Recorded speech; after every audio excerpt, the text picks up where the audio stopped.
Cette boisson qui apparaît à l'écran est très consommée en Afrique. D'ailleurs, beaucoup parmi vous la consomment bien plus que de l'eau. Et malheureusement, elle est la cause de 5 maladies graves en Afrique. 5 maladies que vous achetez au quotidien chaque fois que vous faites le choix douloureux de consommer ces boissons. C'est dans l'exclusivité sur Nutrition TV.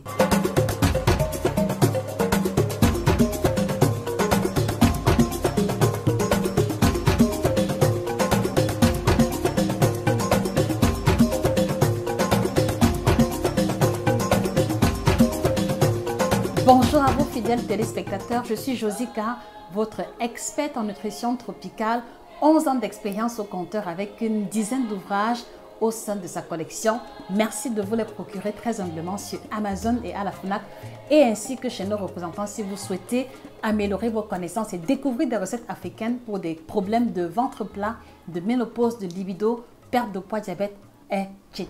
Merci également d'être le vecteur de la bonne information au sein de votre famille, au sein de vos communautés respectives, en faisant un partage massif de cette vidéo parce que je suis convaincue que, quelle que soit votre origine africaine, d'accord, il y a des personnes dans votre famille qui consomment encore ces boissons et qui en demandent et qui en redemandent encore. Je suis convaincue que cela fera la différence sur leur santé et les aider à prévenir, s'il n'est pas encore tard, les 5 maladies qui sont la conséquence de la consommation de cette boisson. Alors, la boisson en question, les amis, il s'agit simplement des boissons gazeuses, des jus, des taupes, bref, toute appellation que comportent les boissons gazeuses dans vos régions respectives sont les boissons remises en cause ce matin, d'accord, dans le contenu que nous vous partageons. Alors, la question que je voudrais vous poser, jugement mis de côté, vous connaissez comment ça fonctionne sur Nutrition TV, les amis. Vous consommez les boissons gazeuses combien de fois en une semaine? Quelle est votre fréquence actuelle de consommation des boissons gazeuses? Nous ne porterons aucun jugement sur vous, mais encore une fois de plus, cela nous permettra de mieux vous comprendre et de vous proposer du contenu en direction de vous aider à effectuer les transitions alimentaires qui s'imposent. Donc, quel est votre niveau de consommation? Laissez la réponse en commentaire, je serai heureuse de vous lire. Alors, qu'est-ce qui pose problème au niveau des boissons gazeuses? Est-ce que ce n'est pas Josica qui va encore déranger? Est-ce que cette fille-ci n'essaye pas de faire du sabotage gratuit? Non, les amis. Encore une fois de plus, et comme on a pu le faire il y a quelques semaines avec plusieurs aliments, on va s'appuyer sur le seul élément objectif que nous avons, vous et moi. On va s'appuyer sur la liste d'ingrédients, sur la table de composition de chacune de ces boissons. Alors, le premier ingrédient, comme vous pouvez le voir à l'écran, j'ai fait exprès de mettre 2-3 compositions différentes pour vous aider à voir objectivement. Le premier ingrédient qui compose ces boissons, évidemment, c'est de l'eau. Parce que la nature de ces boissons est liquide, donc l'ingrédient numéro 1, c'est de l'eau. Aucun souci. Le deuxième ingrédient, les amis, est-ce que vous pouvez lire et écrire en commentaire? Parce que le deuxième ingrédient, j'ai besoin que vous l'identifiez vous-même. Il s'agit évidemment du sucre. Il s'agit évidemment du sucre. Alors, en réalité, vous comprenez que si on met l'eau de côté, l'ingrédient que vous ingérez à majeure partie, quand vous prenez une bouteille de jus, quand vous prenez 3 canettes de jus, c'est essentiellement du sucre. D'accord? Mais maintenant, ce n'est même pas là vraiment le problème. Alors, essayons de parcourir les autres ingrédients pour mieux comprendre la teneur et la quintessence, d'accord, de la composition réelle de ces boissons. Et donc, après le sucre, vous allez vous rendre compte que la série, d'accord, d'ingrédients qui va intervenir a une caractéristique particulière, c'est qu'elle est essentiellement de nomenclature chimique. Essentiellement de nomenclature chimique. Et je vais vous lister quelques-uns. Le benzoate de sodium, l'acide citrique, l'acide phosphorique, d'accord, les édulcorants, les émulsifiants avec à chaque fois, d'accord, le E quelque chose comme facteur. Vous allez retrouver facilement à l'intérieur le E445, le E330, le E123, le E110, etc. qui sont simplement, d'accord, des formules d'abréviation des additifs chimiques. Donc, en réalité, chaque fois que vous prenez 400 francs CFA, 500 francs CFA pour acheter un jus d'ananas, entre guillemets, glacé, pour acheter un jus grenadine bien glacé, un jus de cola bien glacé, en réalité, les amis, vous êtes juste en train de boire, d'accord? Écrivez en commentaire, vous êtes en train de boire quoi? de l'eau, du sucre et des substances chimiques. À 400 francs CFA, à 500 francs CFA, à 600 francs CFA, quelquefois même 1000 francs pour ceux qui réussissent l'exploit de boire 2 bouteilles de 65 centilitres de jus. Alors, je sais très bien ce que vous allez avancer comme argument. Ah non, Josie, il fait trop chaud. Ah, c'est pour se faire plaisir. Ah, Josie, vraiment, quand je mange un bon plat de poisson braisé, s'il n'y a pas le jus, vraiment, ça ne descend pas. Ah, vraiment, c'est la chaleur, c'est le stress. Laisse-moi d'abord boire mon jus. D'accord. Je n'ai aucun problème sur le fait que l'on puisse se retrouver en train de prendre ces boissons de façon occasionnelle. Mais si, d'accord, de façon systématique, de façon régulière, de façon répétitive, d'accord, le jus fait partie de votre routine ou vous n'envisagez même pas de manger un plat sans jus, alors vous devez faire extrêmement attention. Parce que vous le savez très bien, d'accord, il n'y a pas de substances chimiques dont la consommation n'ira pas sans conséquence sur la santé. Et donc, à quoi est-ce qu'il faut s'attendre? Quelles sont les 5 maladies que l'on va développer si on fait le choix de consommer les jus, de consommer les boissons gazeuses à répétition? Première maladie numéro 1, je pense que vous l'avez deviné, c'est le diabète et c'est essentiellement le diabète de type 2 parce que c'est un diabète qui surgit, d'accord, lorsqu'on a une mauvaise alimentation, une mauvaise qualité de vie additionnée au surpoids et à l'obésité. Donc, vous allez vous retrouver diabétique. Et pour ceux qui ne savent pas, les amis, le diabète n'est pas une maladie qui se guérit techniquement sur le plan médical. C'est une maladie qu'on apprend à vivre avec. C'est une maladie que l'on garde sous contrôle et qui peut parfois demander beaucoup d'argent pour la prise en charge. Il n'y a qu'à regarder autour de vous les oncles, les tantes ou les connaissances qui sont diabétiques de type 2 pour comprendre. Et donc, est-ce que c'est réellement ce que vous voulez pour vous dans les 5-10 années à venir?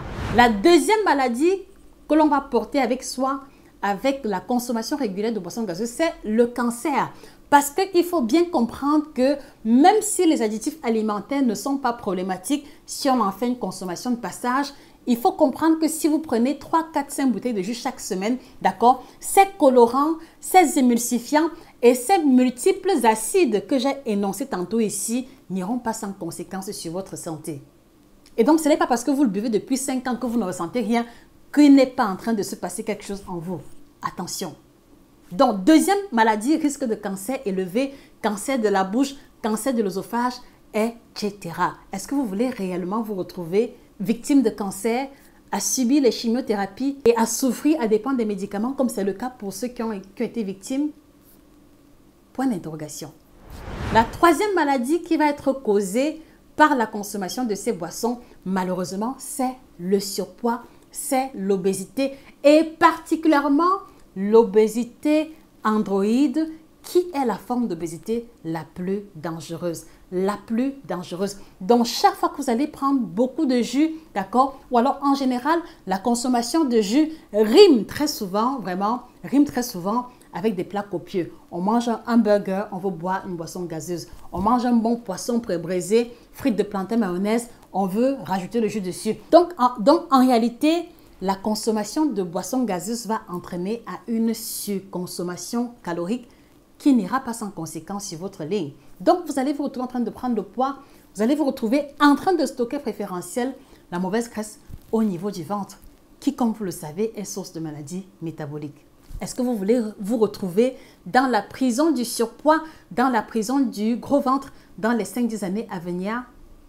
Point d'interrogation.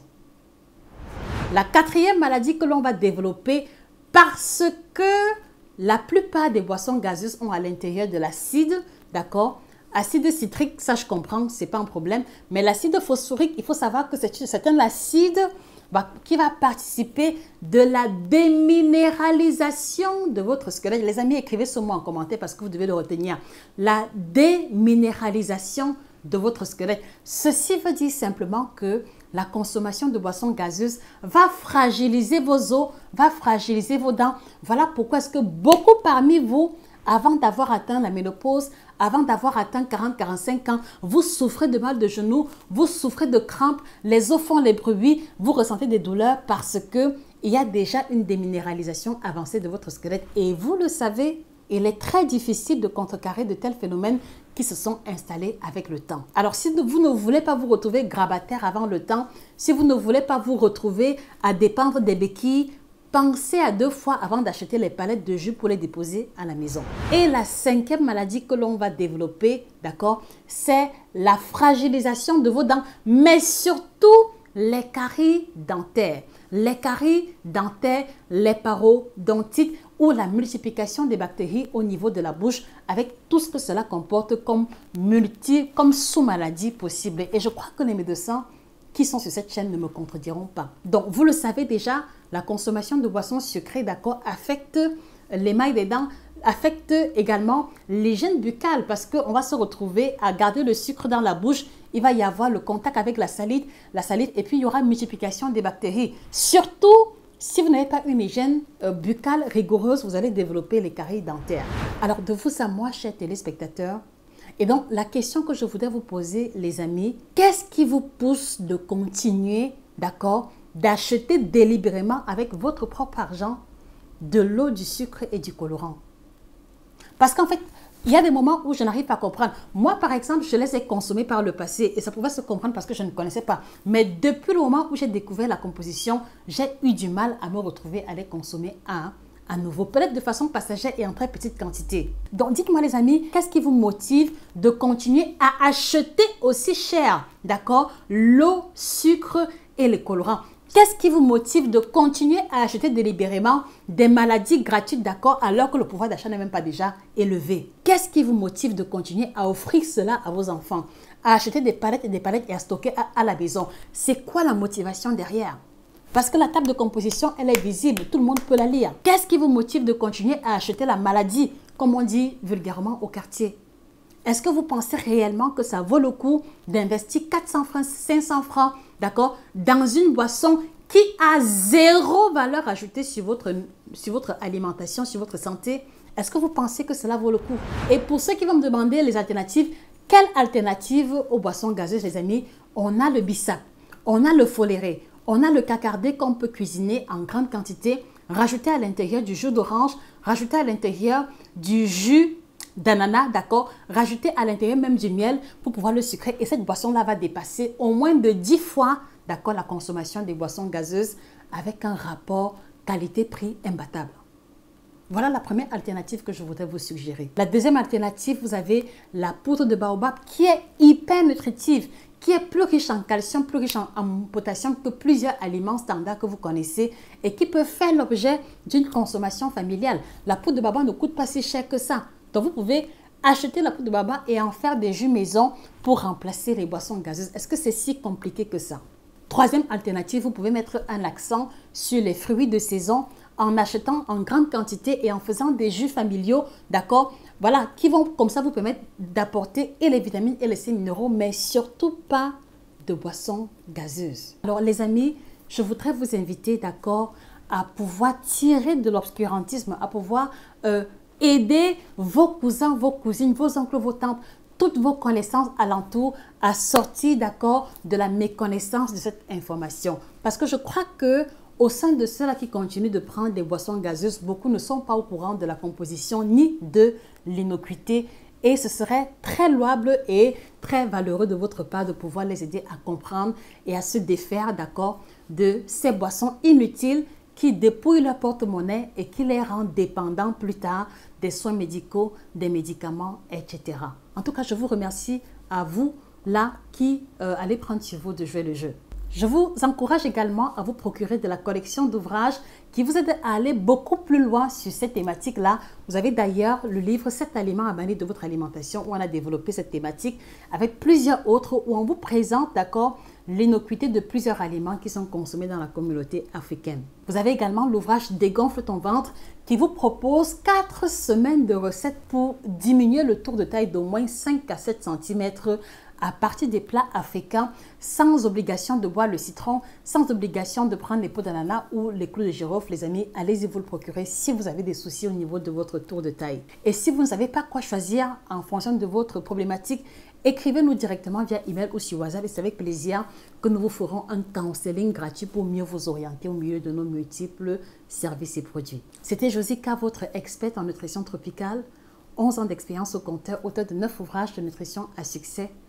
Passez une excellente journée et que le bien-être vous accompagne définitivement. Au revoir.